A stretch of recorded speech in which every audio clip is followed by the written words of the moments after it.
Hi, this is Gary the Primal Guy, and today I want to teach you how to make bone broth.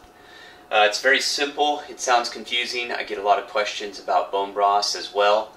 It's something you can simply make at home. All you need is a crock pot. I've had this crock pot for years and years. Some either knuckle bones, or you get cut bone broth bones. You can get them from your butcher. Again, you need to make sure they're from grass-fed cows. I get them from my local CSA at Della Ranch. And they're cut up already for me. They'll split them. These are different today. I'm using a little different bones, but they work just as well. And what we do is we're just going to add the bones to our crock pot. Just dump them on in there. And I'm making a smaller batch today.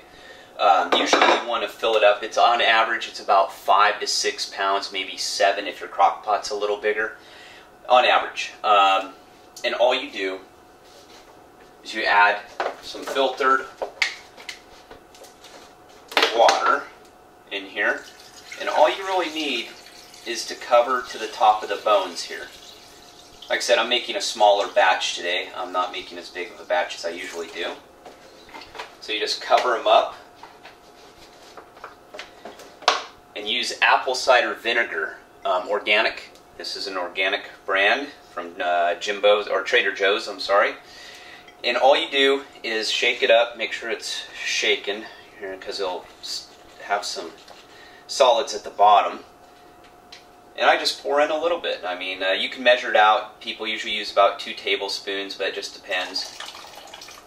And that is to actually bring out the minerals from the bones because it's acidic. And that's what you use the apple cider vinegar for. And then you just simply put your top on. I usually let it go on high for about an hour. And then after that, once it starts to bubble, I'll turn it to low. And there's no real rule on it. Just make sure you cook the bones for about 24 hours bare minimum. Beef, you can go up to 48. I usually go 36 to 48. With chicken bones, you can go 24, and they're usually good right after that. I'm using beef bones today, so I'll probably do about 36 hours on there. And then what I'll do is in the next video, I'll show you guys how to make a nice tasty stew. Make sure to go to GarysHealthTips.com for a bunch of free articles and interviews, and I give also a lot of free information, and sign up for my newsletter and receive 6 free gifts. So why is bone broth so important? Well, there's many reasons. Bone broth has been used traditionally as a healing agent, especially for your gut. It helps with the repair by using L-glutamine. It helps with your small and large intestine, the repair of the cell walls. Also, it's used for the production of collagen, and something you may have heard of is glucosamine. It helps heal your joints, and people who have joint issues, I recommend they ingest a lot of broths. And it works. I've used it myself as a former athlete, and also, you know, it's just full of amino acids, so you can get the amino acids that you usually get in protein through bone broths.